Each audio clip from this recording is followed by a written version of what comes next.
All right, welcome in, guys. Farzin Vasugian here with you for an emergency episode of the Chief Zone podcast, one we were not expecting to do on a Thursday late afternoon, but here we are. You see the title of the podcast, Harrison Butker, the breaking news, is out 3 to 4 weeks with a knee injury. Not going to be a very long podcast. We'll talk about the news, the timing of it, what could have possibly happened. I'm not going to speculate too much on this, but certainly very interesting, the timing of this. And I think a lot of people have a lot of questions. We'll get those answered more than likely tomorrow.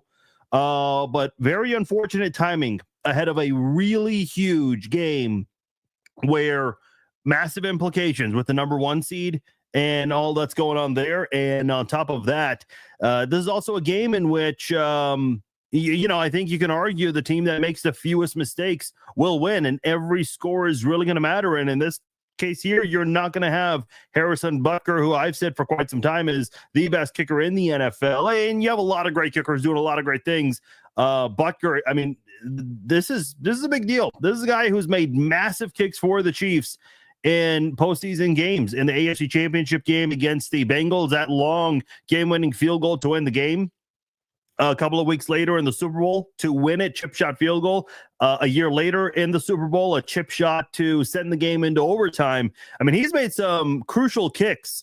And I've said this before, like, I don't care how short those field goals were in the Super Bowl. The amount of pressure to, make those kicks in those situations right there and to come through, with all that pressure, it's huge. And unfortunately, Kansas City will be without that guy that's really helped them come through in some of these situations. In fact, I'm just thinking off the top of my head, has Harrison Butker ever missed a field goal late in a game to tie or win a game?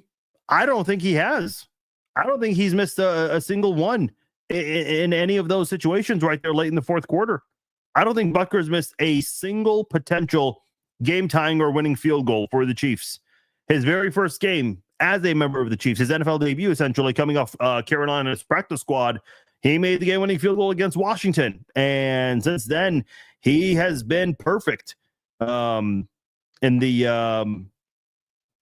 kinds of situations. So this is going to be very interesting. We'll get into the Harrison Butker injury, what this means for Kansas City, and more specifically for this Sunday's game. What is Kansas City going to do? Who did the Chiefs get? What do you need to know about them? We'll touch on all of that here on this episode of the Chiefs Zone podcast. Want to quickly let you know this podcast is brought to you by our good friends over at SeatGeek. Go to SeatGeek.com, get your sporting tickets from their concerts, whatever it is you want to attend. New customers can save $20 off if you use my promo code Farzin. Yes, Farzin. Use that at checkout and you will save $20 off your first purchase from SeatGeek. All right, let's get right into it here. Let's kind of go in chronological order because this was a bombshell for sure with the news dropping that Harrison Butker suffered a knee injury and is going to be out 3 to 4 weeks. It is a torn meniscus. And I want to use the proper wording here that I saw from Ian Rappaport. He said he's expected to have surgery to trim his meniscus. Now, for a lot of people listening, I've had I actually tore my ACL and my meniscus at the same time. The meniscus, whenever you have to go through surgery to repair a meniscus, it's a minor knee surgery. It's not like an ACL or an LCL or any of that. If you tear your meniscus, you can still walk, but you're not going to be able to. You're not going to be able to kick field goals the way you should. Let's put it that way. If you do get surgery on a meniscus, you can walk the very next day. That's not going to be a problem. I'm sure Harrison Butker, within the first week, will be able to do, and maybe not even a shorter timeline than that, should be able to do light lower body workouts. So I don't have any doubts about that. If all the reports are true that it is a torn meniscus, you can come back within a month. Now, I will say this, long-term for Harrison Butker, no concerns. Short-term, that is where I have the questions. Will he be 100% when he comes back? Let's just go with 4 weeks. let's say he comes back for the Christmas game against the Steelers. That's his first game back. Is he going to be able to kick properly and be his usual self in that game? That is the one question I have. If the Chiefs were to keep him, on the shelf until the playoffs, which would be mid-January, especially if the Chiefs can get that number 1 seed, I would not have as many concerns. I think that certainly would be a good timeline for him. Again, keep in mind, this is a meniscus. It's not an ACL or an LCL or anything like that. So the good news is this is not a major knee injury here for Butker. Again, I've gone through a meniscus injury before, but that was also with an ACL tear to go with it. So I never really got to go through the meniscus recovery because the ACL recovery kind of preceded that. But I did have knee surgery last year to clean up the meniscus, and I can tell you the next day I was able to walk. So if a guy as lazy as me can go out there and walk the next day, certainly an athlete will be able to do that, especially one that uses his lower body a lot for his profession in athletics. So I don't really anticipate any problems for Butker coming back. Now, I want to kind of stay in my lane here because medical stuff, all that kind of stuff, that's not really my forte. I'm just giving you guys my experience based on knee injuries and surgeries I've had in the past. Lanet is asking, is it the right leg? No, it is the left leg. This is actually a very good question. This is actually very pertinent here. According to reports, it is the left knee, not the right knee, not his kicking knee. Kicking leg, not on the kicking side. It's his left knee, according to all of these reports here. Now, I do have a question. When did this happen and how did this happen? The news that broke kind of came at a very weird time. It just surfaced on a Thursday afternoon here. Very surprising to say the least. Did this happen in the Broncos game? Did this happen in practice today or yesterday? Now, keep in mind, yesterday we heard from Andy Reid. He did not say anything about it. Today we heard from the coaches, the coordinators rather, Dave Toub, Steve Spagnuolo, and Matt Nagy. And they never said anything about it either. So this might have come after today. Well, Harrison Butker, let me actually quickly go to the injury report. Was Harrison Butker on it? He was not. So this did not happen yesterday. This had to have happened today, because if it was not on the injury report yesterday, then this had to have happened today in practice.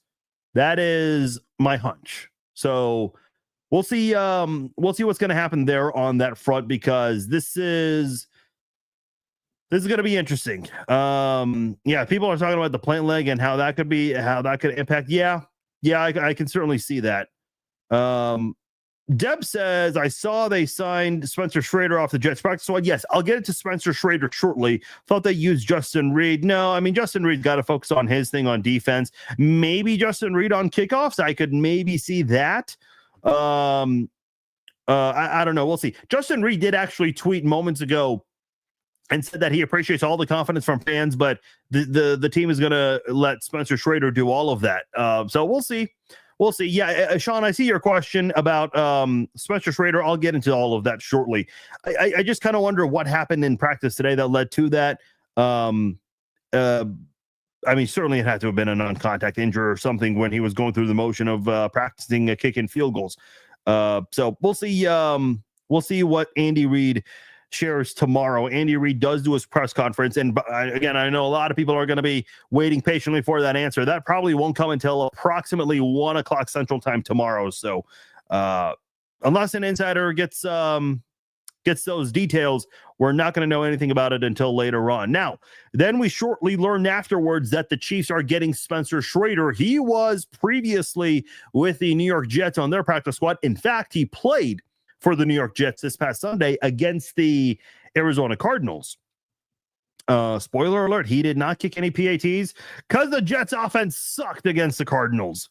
Spencer Schrader was essentially he was the scoring guy for the Jets this past Sunday against the Cardinals. What do you need to know about Spencer Schrader? He made a 25-yard field goal on the first drive of the game for the Jets. And then a couple of drives later, he made, actually the drive afterwards, he made a 45-yard field goal. So the first two drives of the game for the Jets both resulted in field goals, and then they got nothing the rest of the way. They trailed 14-6 at that point. After that, the Cardinals never looked back, and they just basically went full speed ahead and blew out the Jets in this game at home. Actually, my friend Eddie Law, we're about to do Farscast together very soon, so I'm sure he enjoyed every bit of that. Afraid, I see your comment talking about going for two. Well, Spencer Schrader, I don't mean to scare you guys. He does not have the greatest, he just does not have the greatest kicking resume. He graduated from Notre Dame last year. I'm guessing he went on some sort of a graduate program because his first 4 years he was with the University of South Florida, played for the Bulls from 2019 to 2022. And then in his 5th year, he went and played for Notre Dame. So I'm guessing he went on some sort of a graduate program to be able to do that. When you look at Spencer Schrader last year, he made all of his field goals from 20 to 29 yards. All field goals except for 5 of 6 from the 30s range. And then from 40s range is where he started to look bad, 3 of 6. And then from 50 plus, 4 of 7. His longest field goal he made last year was 54 yards. In fact, he did it twice from 54 yards. He made 61 of 62 extra point attempts last year. Just in total last year with his field goals, he was 14 of 20 with Notre Dame last season. In his career overall, he's made 68% of his field goals. That is not very good. That is not very good at all. 68%. In fact, for comparison's sake, if you want to look at Harrison Butker, what he did in college, if I can pull that up real quickly, he made, this is his NFL resume, bear with me. Butker was 72% in college. So 72% success rate for Butker in college, and Spencer Schrader was 68% during his 5 years in college football. He was briefly with the Indianapolis Colts at the beginning of the season. They let him go. The Jets claimed him, and they put him on the practice squad. He did play this past week against the Cardinals. As I mentioned, he made 2 field goals, and then he went back to the practice squad, and that is how Kansas City acquired him off of the Jets practice squad. So that is who they have. Listen, never doubt Veach. But I'm not expecting much. Listen, this is not, I don't think the Chiefs are grabbing him because they feel like he's going to be this big hero for Kansas City in the kicking unit. They're getting him because there aren't a lot of options. In fact, there are not a lot of teams that have kickers on their practice squad. So, and listen, I don't know how many teams have a kicker on their practice squad. I would have to look. Funny enough, in 2017, the Chiefs got Butker off of Carolina's practice squad. The Chiefs did not have anyone. They had Cairo Santos at the time. Was kind of a random switch there. No one really knew what happened. But that is what we have to deal with. So how are the Chiefs going to approach Sunday's game against the Buffalo Bills? Again, massive game on Sunday. Big implications with the number 1 seed, not necessarily on the line. If the Chiefs were to lose this game, they're still in first place in the AFC. But if the Chiefs and Bills are tied and the Bills do win that game, the Bills will have the tiebreaker against Kansas City. And that's going to be a situation where you're going to have to scoreboard watch a lot in December and early January. And that's not a position you want to be in, especially when you start off the season 9-0. I will say this. My score prediction last night was 23-20. That is not happening. That is absolutely not happening. The Chiefs are not kicking 3 field goals with Spencer Schrader. I'm looking at the Chiefs' third down offense, and we actually went over this already, but I think this is now far more important today than it was 24 hours ago when we discussed this. Kansas City has the best third down offense in the NFL, converting on 52%. So I know a lot of people make a big deal about the Chiefs' offense, and then it struggles. Well, they're the best when it comes to third down. In fact, no one's had a rate as high as Kansas City since 2021. Same team, Kansas City that year. So this is a Chiefs offense that's doing something on third down we have not seen from a lot of other teams. Meanwhile, the Bills, their third down defense, not very good. In fact, it's below average. They have allowed a 40% conversion rate on third downs. That is 21st in the NFL. Or actually, I think it's the other way around. I think they've come up with a solid 40% of the time.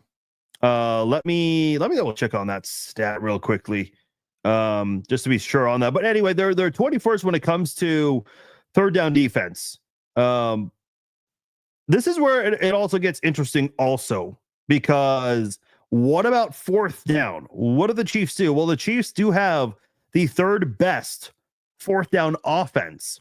Buffalo, on the other hand, has the fifth best fourth down defense. By the way, Buffalo is tied first with Washington for the best the best fourth down offense in the league.